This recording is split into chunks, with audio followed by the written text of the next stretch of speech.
Hello दोस्तों, आज हम शुरू करेंगे 2011 साइंस के क्वेश्चंस। क्योंकि अगर हम पहले वाला क्वेश्चन पेपर सॉल्व कर लेते हैं तो उससे हमें बहुत हेल्प मिलेगा अभी के एग्ज़ाम में। तो पहला हमारा क्वेश्चन है, वह कौन सी धातु है जिसे हम चाकू से काट सकते हैं। तो आपको पता होगा, इसका सही आंसर है सोडियम।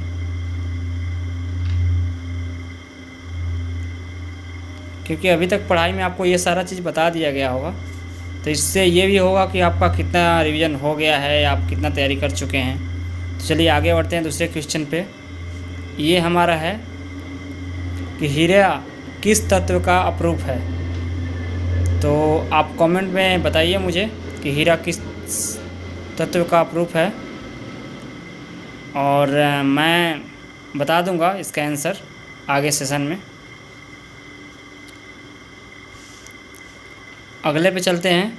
आवर्त सारणी के प्रथम वर्ग के एक तत्व का नाम लिखें। आवर्त सारणी के प्रथम वर्ग के एक तत्व का नाम लिखना है, यानी फर्स्ट तत्व कौन सा है ये लिखना है हमें। तो फर्स्ट तत्व तो आपको पता होगा कि ये हमारा है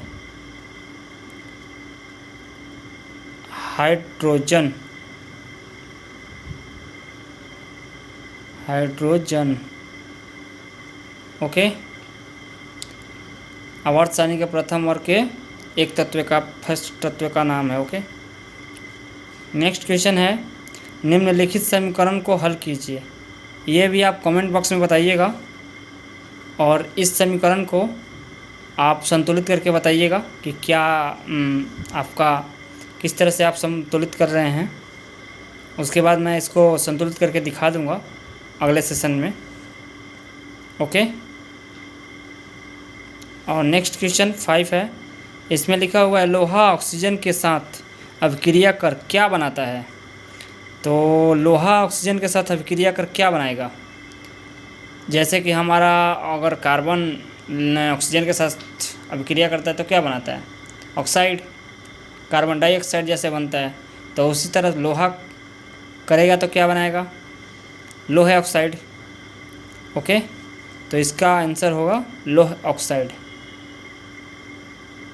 लोह ऑक्साइड।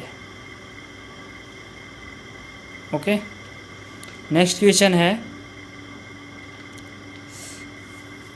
हरे पौधों में किस घटक के अभाव में प्रकाश संश्लेषण संभव नहीं है। तो हरे पौधे के में कौन सा ऐसा घटक नहीं रहेगा जिससे प्रकाश संश्लेषण नहीं होगा। सोचिए ज़रा, कुछ सेकंड लगाइए सोचने में, बाकी तो मैं बताऊंगा ही। तो चलिए मैं बताता हूँ, इसका आंसर होगा पर्णहरित। पर्णहरित, इसे दूसरे नाम से जाना जाता है क्लोरोफिल। आपको पता भी होगा, रिवीजन कीजिए अच्छे से, क्योंकि यही सारे क्वेश्चंस आने हैं। दो तंत्रिकाओं के मध्य, 7वां क्वेश्चन है, दो तंत्रिकाओं के मध्य खाली स्थान को क्या कहते हैं। जैसे कि हमारा हो गया एक तंत्रिका, ये हो गया, ये दूसरी तंत्रिका हो गया, तो इसके बीच जो खाली गैप है उसे क्या कहते हैं। तो इसे हम कहते हैं सिनेट्रिक दरार। क्या कहते हैं, सिनेट्रिक दरार।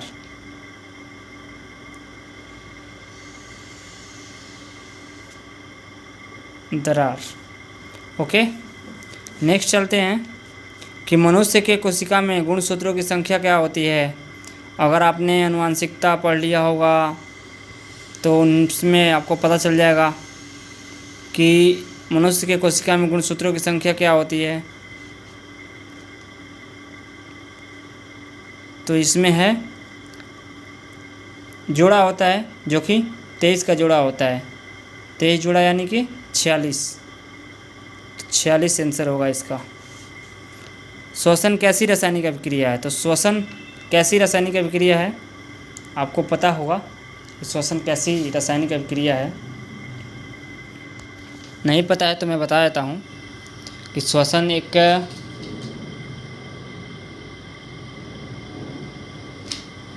दहन या ऊष्माशोषी कह सकते हैं इसको, ऊष्माशोषी ही लिख लीजिए, क्योंकि दहन एक तापमान युक्त हो गया तो इसे थोड़ा याद करना अलग होगा, लेकिन हम लिख सकते हैं ऊष्माक्षेपी,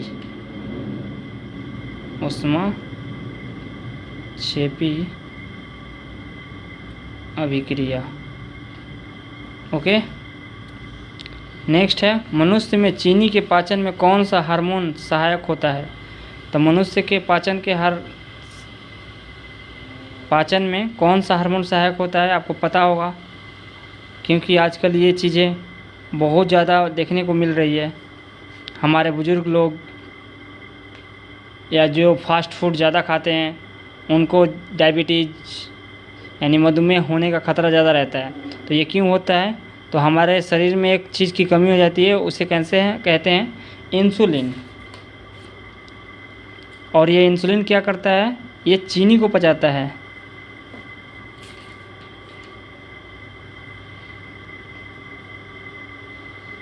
क्या करता है? चीनी को पचाता है, और इसका कमी होने के कारण चीनी अच्छे से पच नहीं पाता, जिससे ये ब्लड में मिलते जाता है धीरे धीरे करके। अब बताइए ओम का नियम किसका मान अचर होता है? माने ओम का नियम जो होता है उसमें किसका मान अचर होता है? तो हम जानते हैं कि ताप जो है एक स्थिर रहता है, तो जिसमें ताप का मान अचर रहता है, ताप का। ओके, नेक्स्ट है विद्युत शक्ति का ऐसे ही मात्रक क्या होता है? तो विद्युत शक्ति का ऐसे ही मात्रक क्या होता है? सबको पता होगा, वाट होता है, क्योंकि आपने विद्युत धारा अब तक पढ़ लिए होंगे। ओके, नेक्स्ट है हमारा बायोगैस का मुख्य घटक है, मतलब बायोगैस का मुख्य घटक क्या है? और उससे पहले है स्पष्ट दृष्टि की न्यूनतम दूरी क्या है? तो स्पष्ट दृष्टि की न्यूनतम दूरी क्या है? आपको पता होगा स्पष्ट दृष्टि की न्यूनतम दूरी, और वो क्या है? 25 सेंटीमीटर। और बायोगैस का मुख्य घटक क्या है? तो मीथेन।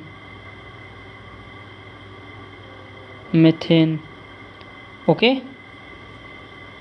और एक लास्ट क्वेश्चन है जो है ये कि वन संरक्षण का एक प्रमुख उपाय बताइए। तो वन संरक्षण करना आपको भी पता है, बहुत ज़रूरी है। तो वन संरक्षण का उपाय आप खुद बताइए, एक उपाय जो बहुत इम्पोर्टेंट हो, आप कमेंट करके बताइए। और नेक्स्ट क्वेश्चन पे हम चलेंगे 16 क्वेश्चंस पे। 16 क्वेश्चन हमारा है प्रतिस्थापन अभिक्रिया क्या है, उदाहरण देकर समझाइए। तो ये हमारा क्वेश्चन है 16 नंबर। ओके, तो हम इसका आंसर देंगे।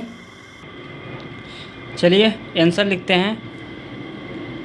वैसी रासायनिक अभिक्रिया जिनमें अभिकारक के परमाणु अथवा समूह यौगिक के परमाणु या समूह को विस्थापित कर उनका स्थान ग्रहण कर लेता है, प्रतिस्थापन अभिक्रिया या प्रतिक्रिया कहलाता है। यानी कि क्या करता है इसमें कि ये देखिए उदाहरण हम दे सकते हैं कि CH4 + Cl2, इसमें सूर्य प्रकाश क्या किया? सूर्य प्रकाश में इन्हें अभिक्रिया करके CH3Cl, यानी कि साथ में अभिक्रिया करके क्या किया?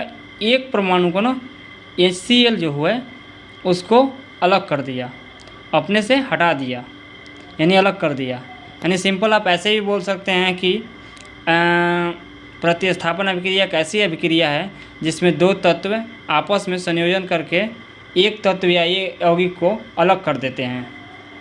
आपके सूटेबल के अनुसार आप खुद से बनाइए, ये ज़्यादा अच्छा रहेगा। ओके, तो चलिए वीडियो को लंबा ना करते हुए इस क्वेश्चन तक ही हम आज सीमित रखते हैं। बाकी और सुलभ के बाद जितने भी क्वेश्चंस आएंगे उसका अभ्यास करेंगे अगले सेशन में। बाकी इसका आंसर दीजिए और मुझे बताइए कैसा लगा आपको। सब्सक्राइब करना, लाइक करना वो आपकी मर्ज़ी है, अच्छा लगे तो कीजिए। Thank you.